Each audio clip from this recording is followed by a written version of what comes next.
Hello everyone, and welcome to my General Hospital official channel. I hope everyone is having a wonderful day. Before we begin, please hit the subscribe button and give this video a thumbs up. General Hospital spoilers Monday, March 17th, Valentin's mistake, Anna's arrest, Carly's danger, Chase shocked, Brooklyn's warning. General Hospital spoilers for Monday, March 17th, 2025, are finally here. In the following episode, fans may expect Valentin Cassadine to make a mistake, and Anna Devane will be obliged to arrest someone. Meanwhile, Carly Spencer is in danger, while Harrison Chase's world is rocked with shocking news. Plus, Brooklyn Quartermain Chase delivers a caution. Carly Spencer's danger on Monday, March 17th, fans will witness Carly in severe danger. Carly showed up at Jack Brennan's hotel suite during the Friday, March 14th episode. The two made up, then got into bed together. Afterward, Carly will open the door, presumably to room service. However, it is intimated that Carly is in dire danger. Then, the promo footage shows Brennan warning her, "Don't," as he scoops something out of Carly's hand and throws it across the room. Valentin Cassadine's mistake considering fans just spotted Valentin snooping around in the hotel corridor and he has motivation to go after Brennan. Carly could get up in the crossfire. Since Brennan knocks the thing out of Carly's grasp, it just might save her life. Clearly, Valentin wasn't intending to kill Carly, but Brennan. This could also explain the General Hospital spoiler that reveals Valentin will miscalculate something. However, will Valentin truly get caught?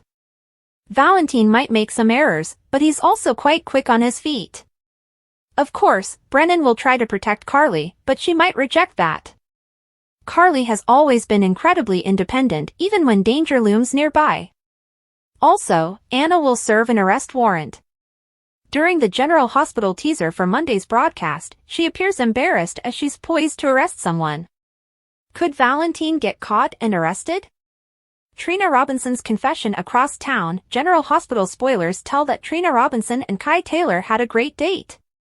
However, Trina was reminded of Spencer Cassadine. After being alone and perusing over the book, which included an inscription, Trina goes to see Kai. The young woman reveals that she realized she doesn't want to be alone after all. Of course, Kai isn't going to turn Trina away. This could bring the couple closer, too. The following episode will also feature Brooklyn issuing a warning. Sounds like it's one for Drew Quartermain, as she states during the trailer that someone is playing with the wrong broad. Speaking of BLQ, her better half will learn news that will rock his world. Does he learn more about his wife's teen pregnancy and that Dante Falconeri was the father? In related news, Giovanni Gio Palmieri offers a suggestion to Tracy Quartermain. Elsewhere, Jason Morgan and Sonny Corinthos brainstorm. In a teaser clip for Monday's show, Sonny asks his right-hand guy about why an adversary is going for his family. Which narrative are you looking forward to witnessing the most on Monday, March 14th, 2025? GH spoilers, is James Patrick Stewart walking away from Valentin Cassadine? General Hospital spoilers state that James Patrick Stewart recently made a visit as Valentin Cassadine. Unfortunately, whispers have been flying ever since that Stewart may soon be leaving again. This makes viewers concerned that Valentin is set to depart the drama once again since he is currently on the run again. Is Valentin about to exit again, perhaps permanently? James was in Galactica 1980 as Drive Z, which was the start of his acting career. Stewart moved to soaps in 1989, where he played Will Cortland until 1992. Stewart then joined General Hospital in 2016 as Valentin. Of course, Valentin lied about his identity and called himself Theo at the time. Valentin was just another Cassadine who intended to wreak havoc on Port Charles. Valentin's parentage has changed a few times since his arrival in Port Charles. He was previously assumed to be the son of Victor Cassadine. Valentin is also the father of Charlotte Cassadine. Her parentage was just as squirrely as Valentin's. Charlotte had more fathers when she first got to town than teeth, it seems. Valentin Cassadine had returned shortly in December 2024. Valentin came short in December 2024 to update Anna on certain legal concerns he was worried of experiencing. Valentin then packed everything and left Port Charles again. Valentin had apparently gone back to the WSB. However, now that Valentin is being hunted and he opted to send Charlotte home, people are wondering if he would live to get away from his pursuers. Valentin still has some tale to be told and fans would love for him to return on a more regular basis. Valentin has always gotten out of all of his legal difficulties before and fans would want to see that again. Valentin seems like he is half as cunning as he used to be. In the old days Valentin would have turned things around by now.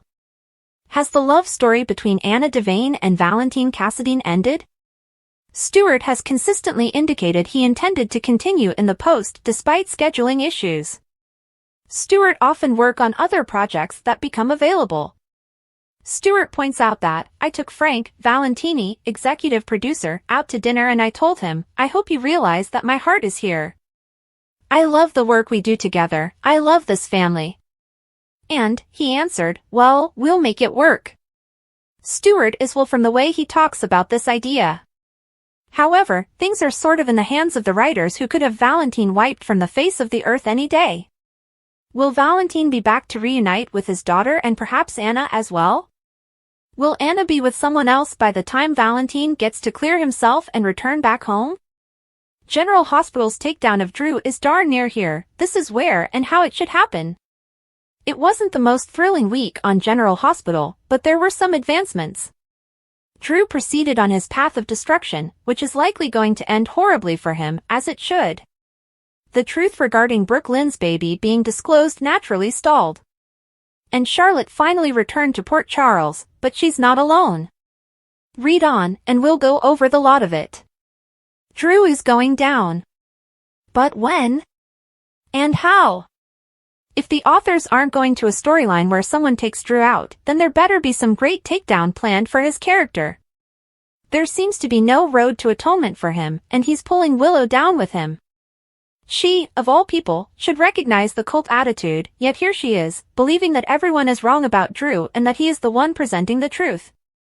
You're in the Quartermaine cult, Willow. Trying to ensure the use of the Quartermaine name by blackmailing Tracy and going after the Quartermaine tomb makes no sense. Drew had to have known when it got out that he'd look like a complete jerk and was using his influence for a personal family vengeance. Given all the good the Quartermaines have done for Port Charles, does he expect the community to be on his side? The crypt has sat there for decades, and nobody has concerned about it overlapping onto publicly preserved territory until recently. It's not as if it's hindering development. That's what conserved land is about. Then, there is the question of the crypt itself. Part of it might be 10 feet over the Quartermaine property line and on protected county land. Still, cemeteries, both undocumented and documented, are also protected by federal and most state legislation. Heck, several states now consider roadside memorials people place up to be protected monuments.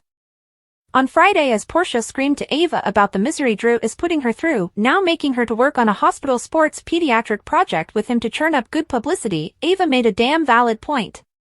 She enumerated all the enemies Drew was making and advised that Portia let one of them bring his house of cards down. Portia told her someone needed to do it and soon. Sounds like significant foreshadowing to me. Finally, Carly's so determined to get rid of Drew that she told Nina if they can't discover something incriminating on him in his house, they need to plant something. Yes, indeed, it appears like Drew is going down, one way or the other.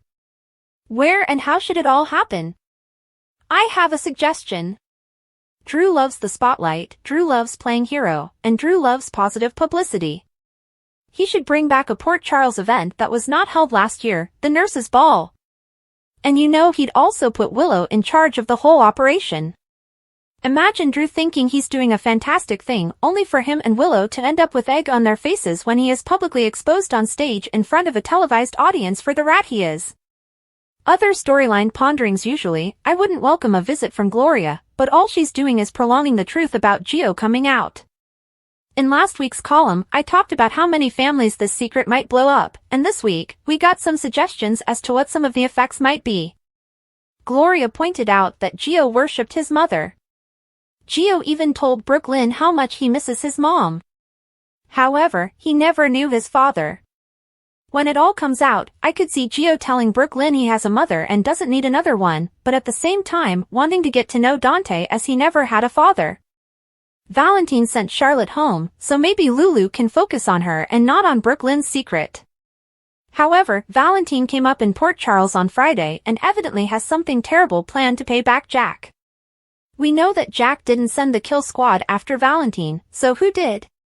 Who is even running the WSB with Jack's demotion?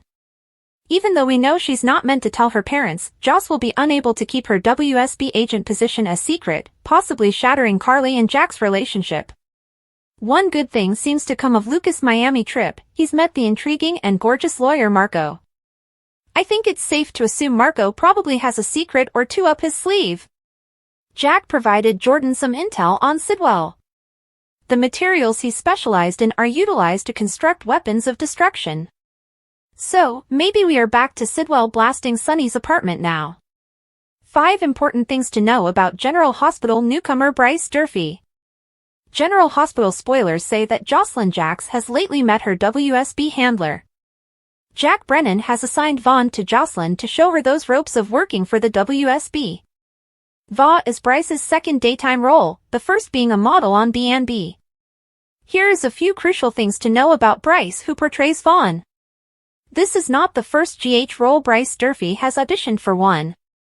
Although Durfee is a native of Nebraska, he was raised in Wisconsin and worked as a model when he auditioned for the role of Harrison Chase. Swickard and Durfee are longtime pals from their days in modeling. 2. Durfee posed for Abercrombie & Fitch, Forever 21, Target, Walmart, and Apple.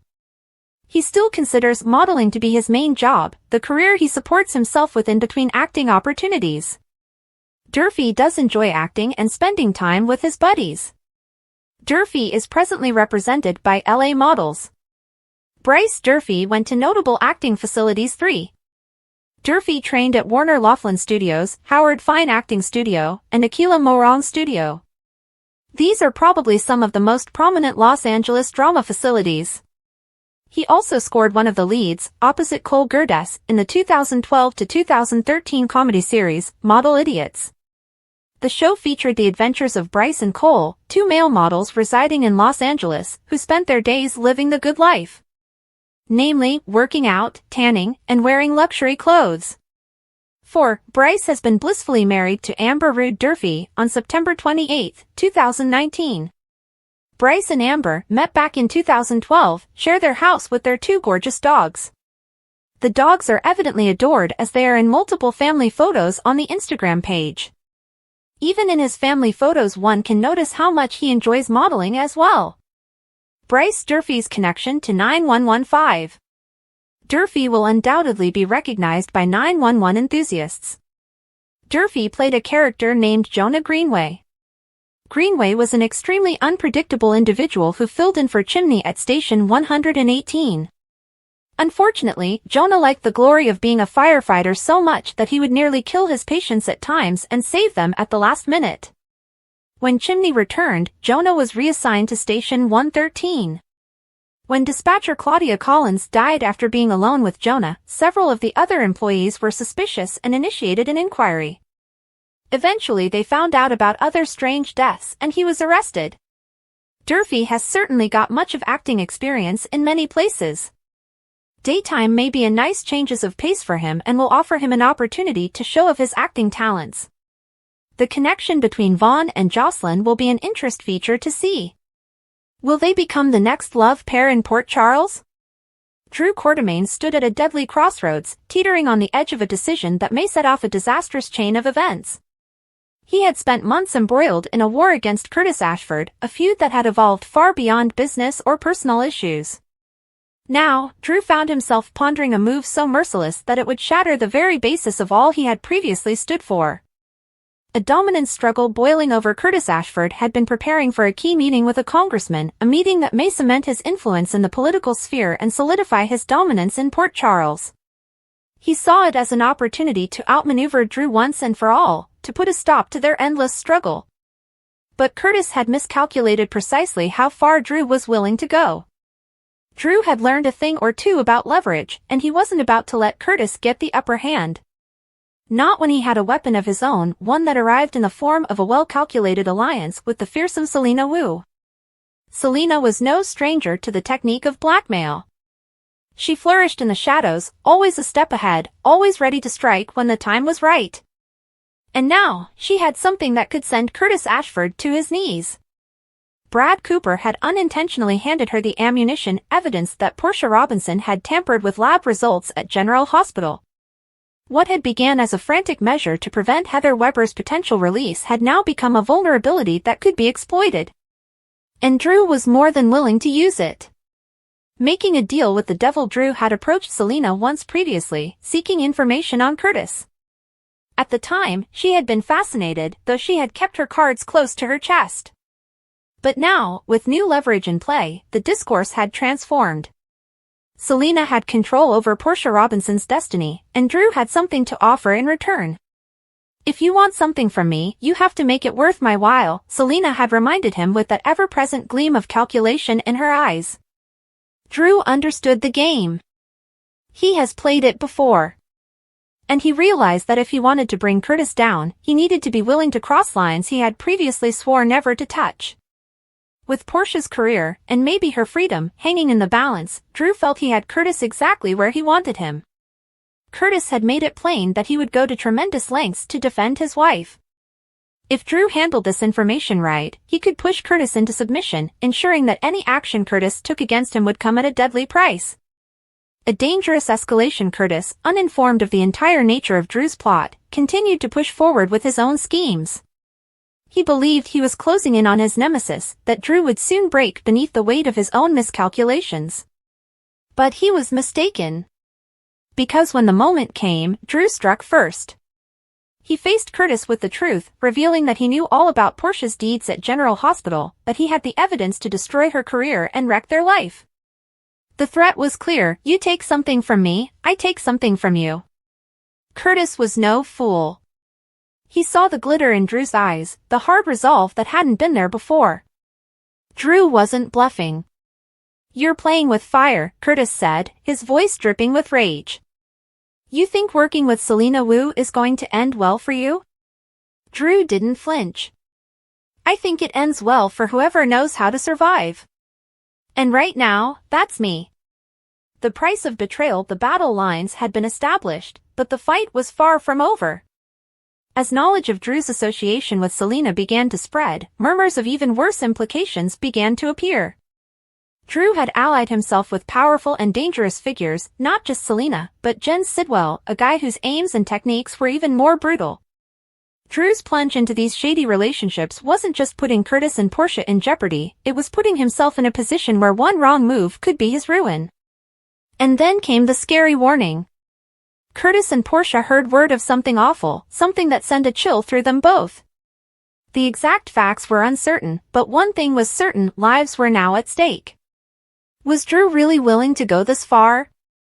Had he been so absorbed by his quest for control that he was blind to the threats closing in around him?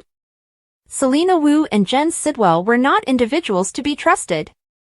They played the game for themselves, and loyalty only lasted as long as it was expedient. If Drew thought he could influence them, he was in for a rude awakening. Curtis saw it, even if Drew didn't. "You think you're in control," Curtis remarked in a quiet, measured tone, "but you're nothing more than a pawn in their game." "And pawns? They're the first to go." But Drew wasn't listening. Not yet. Because for now, he believed he was winning. What he didn't comprehend was that he had already set into action something far bigger than himself, something that would change everything before he ever saw it coming. A fatal mistake. As the tension between Drew and Curtis reached its breaking point, the predictable outcome of Drew's choices loomed just ahead. The coalition he had made, the threats he had given, the strings he had pulled, they were all leading toward an explosion no one could stop. The only question was, who would endure it?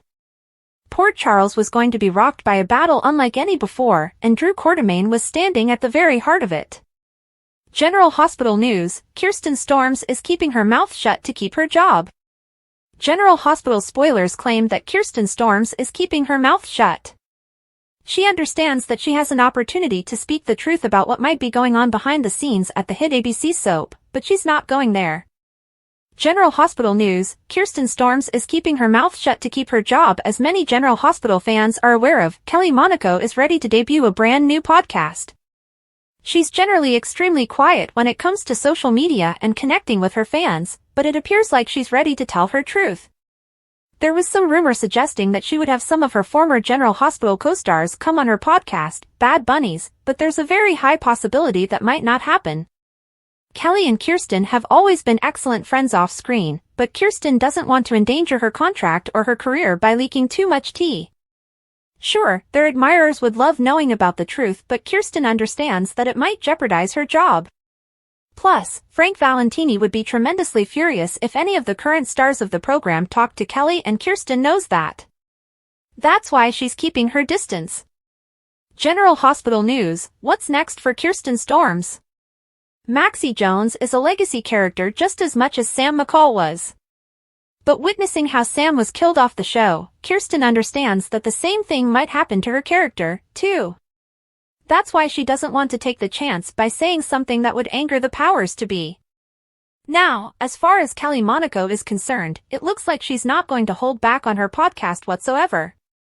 We have a feeling that it is going to be explosive, as she will express exactly what's on her mind and what might have happened when she got dismissed from the show.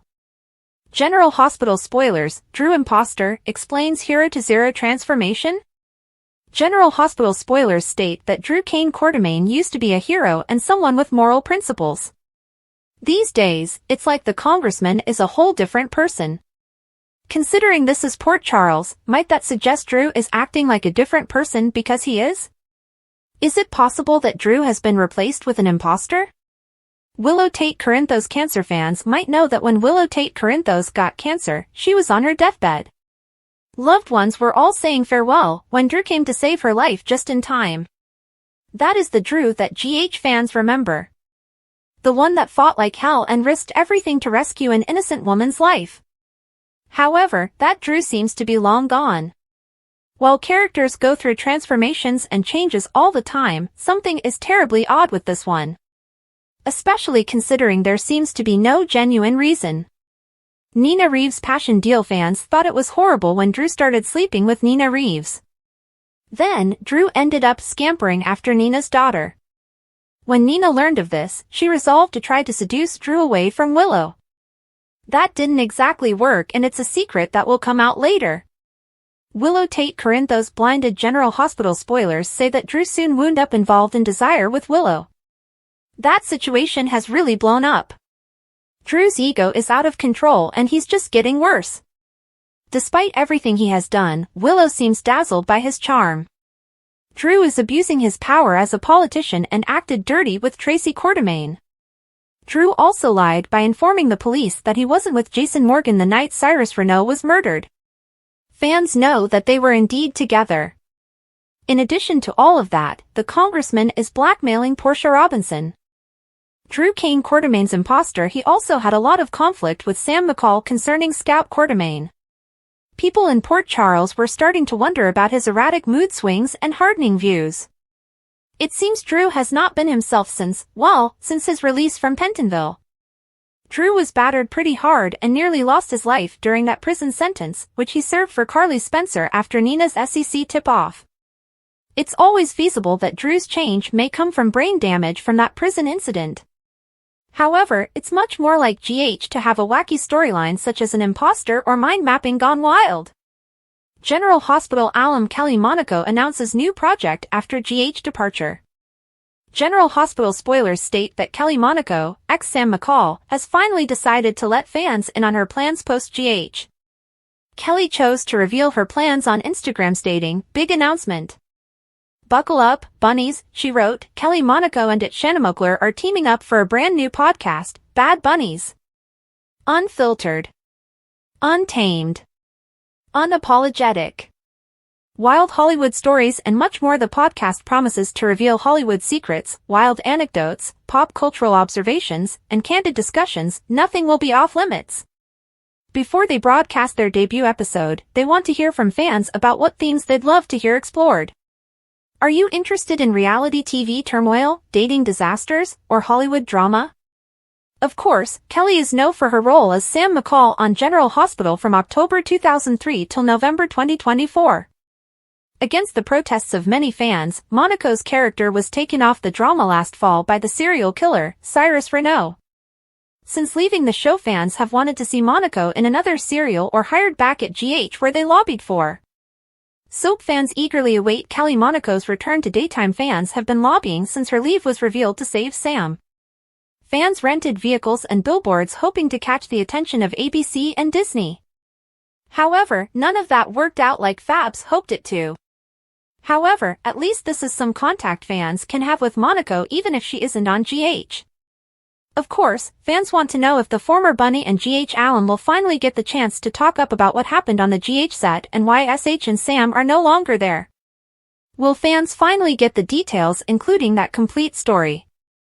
Is there any prospect of learning what exactly happened driving them to get rid of Sam McCall? Spilling the proverbial tea, fans are truly asking about a number of things, such as why Jasmine were never reunited so they could finally get a chance to give their son the family he always desired. However, it seems that Jason is doomed to be a single father no matter what he actually wanted in living with Sam and their son they had waited so long for. What other concerns do you want answers to? If you could ask Kelly anything, what would it be? Since Kelly has been asking fans what they want featured in the podcast. Do you plan to be there for the premiere merely to see what there is to speak about? Are you glad that Kelly is speaking up with fans and tell her side of the story? The Metro Court bustled with activity as Sonny sat across from Lucy, his countenance unreadable. He sat back in his chair, drinking in her enthusiasm as she waved passionately. "Sonny, I have just the place for you. It's private, secure, and has all the space you'd need. Trust me, you're going to love it." His dark eyes narrowed slightly. "I need a place where my family can feel safe. Somewhere with strong security, but it also has to feel like home." Lucy nodded, tapping her fingers against her glass. "Then you need to see this property. I promise, it checks every box." While Lucy and Sonny made preparations, across town, Curtis and Portia sat down for dinner, savoring a rare calm evening. The soothing lighting produced a pleasant glow about them as Curtis leaned forward, an enthusiastic grin developing across his face. "I finally made a decision," he continued, his voice overflowing with enthusiasm.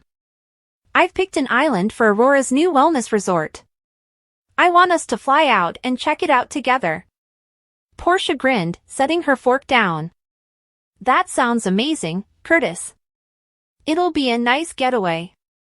Before she could say more, a voice stopped them. "Curtis, you never thought I'd find out?" Drew's presence was like a hurricane blowing in. He loomed over their table, his expression furious. Curtis caught his gaze, his jaw clenching. "Find out what, Drew? You used your Aunt Stella to get to Congressman Henderson. You locked me out of the House Appropriations Committee. I know exactly what you did." Curtis laid his napkin down, meeting Drew's wrath with a measured calm. "I did speak to Henderson. I told him about the Esplanade and what it means for the people of Port Charles. Henderson did his own research. He made his own decision." Drew scoffed, shaking his head. "You just made a serious mistake, Curtis." His voice was low, threatening. "You take something from me? I take something from you." Portia's chair scraped against the floor as she stood. "Drew, what is wrong with you?" she screamed. "Curtis was your friend. Why are you doing this?" Drew's gaze flashed toward her. "I didn't betray Curtis. He betrayed me. He led me to believe he was on my side, that he would run Aurora with me. But he had other plans, didn't he?" Curtis exhaled, shaking his head. "I would have been fine if you'd been honest. Instead, you lied to my face." Drew smirked, stepping back. "And I was right not to trust you." Without further word, he turned on his heel and went. Portia reached for Curtis's hand. "I don't trust him," she said. "He's out for blood." Curtis clasped her fingers reassuringly. "He can dig all he wants. He won't find anything on me." But Drew had no intention of letting this go. Later that night, he found himself in Selena Wu's office. The formidable woman regarded him from behind her desk, her fingers steepled. "Last time we spoke," Drew added, "you hinted that you had something on Curtis." Selena sighed, shaking her head. "Unfortunately, I do not. But I do have something on his wife." Drew's brow furrowed. "Go on." Selena slid a packet across the desk. "Dr. Portia Robinson tampered with test results at GH. I have proof. All I ask is a favor in return. Nothing unreasonable." Drew picked up the folder, flipping through the damning data. He smirked. "This will do nicely." Meanwhile, across town, Lulu sat at Bobby's, her fingers tapping frantically against the table while she chatted to Spinelli. "I need your help," she replied quickly. "I have to find Valentin." Spinelli adjusted his glasses. "I've looked everywhere, Lulu. He's gone. No trace of him." Lulu refused to accept that. "Then we break into his house. The FBI had access, sure, but what if they missed something?" Before Spinelli could object, Dante and Gio walked in. Dante greeted them, staring at Spinelli with distrust. "You look nervous." Lulu laughed gently. "That's just his default expression." As soon as Dante and Gio left to another table, Spinelli leaned in. "We can't break into Valentin's place. The PCPD is on high alert." Lulu's eyes flashed with determination. "Dante suspects nothing. I need your help finding my daughter." Across the room, Gio sighed, running a hand through his hair. "I don't know where I fit in with the Quartermaines," he said. Dante shrugged. "Why does it matter? The family likes you." Gio chuckled. "Not everyone. Tracy isn't my biggest fan. She lost it when I disagreed with her about that cease and desist against Drew using the Quartermaine name." Dante smirked. "Tracy respects people who stand up to her, even if she'd never admit it." Gio chuckled. "She did say I'd make a better Quartermaine than Drew." Meanwhile, Lulu and Spinelli reached Valentin's mansion. As Spinelli hacked the alarm, Lulu's heart beat. "This was my daughter's last real home," she whispered. Suddenly, voices came from outside. Lucy escorted Sunny into the house. "This place is like Fort Knox," she said. "I just need to disable the alarm on my phone." Lulu and Spinelli ducked behind a desk as Lucy and Sunny walked in. "This house is fully furnished," Lucy noticed. "The previous owner left in a hurry." Christina unexpectedly entered. "Dad, are you seriously considering buying Valentin's house?" Sunny glared at Lucy. "You didn't think to mention this before?" Lucy chuckled nervously. "I was going to tell you, but I wanted you to love it first." Sunny moaned. "Who's selling it?" "Martin," Lucy said. "He says Valentin isn't coming back." Lulu exchanged a glance with Spinelli. Valentin's lawyer had touch with him. As Sunny and Christina left, Lucy reset the alarm. Lulu's hands tightened into fists. "My uncle knows how to reach Valentin," she muttered. "Martin will lead me to my daughter." Elsewhere, Tracy faced off with Martin at the Quartermaine estate. "You're a fraud," she snapped. Martin smirked. "Your family crypt is on public land. If you push me, I'll make it public knowledge." Tracy's eyes hardened. "Fine. Let Drew use our name. But you won't win." Martin grinned. "We'll see." Later, back at Bobby's, Dante and Joe's talk was interrupted by a call from Tracy. At the mansion, Tracy requested Martin's arrest for trespassing. Dante sighed. "I'm not arresting anyone. You two need to settle this like adults." Gio abruptly stated. 555. Tracy's brow wrinkled. "What?" Gio smiled. Whenever I was upset, my mom told me to ask myself, will this matter in 5 minutes, 5 months, or 5 years? Tracy sat silent, her thoughts flashing to Lila's voice from years ago. Later, Tracy turned to Alexis. File the cease and desist. The Quartermain name is too important. In the Quartermain kitchen, Jason found Sasha. I wasn't trying to tell you what to do, he added softly. Sasha sighed. You don't have to. Carly already gave me a job and a place to stay. Jason nodded. I just want to help. Before she could react, Sidwell came in the doorway, a grin on his face. I thought Jason would never leave, he said. Sasha grabbed a meat tenderizer. Get out or I'll scream. Sidwell chuckled. Relax. I came to make you an offer. And just as Sasha was ready to react, Jason reappeared, his expression murderous. Get away from her, he ordered. Thanks for watching. If you like this video, so please don't forget to subscribe my channel and don't miss any update.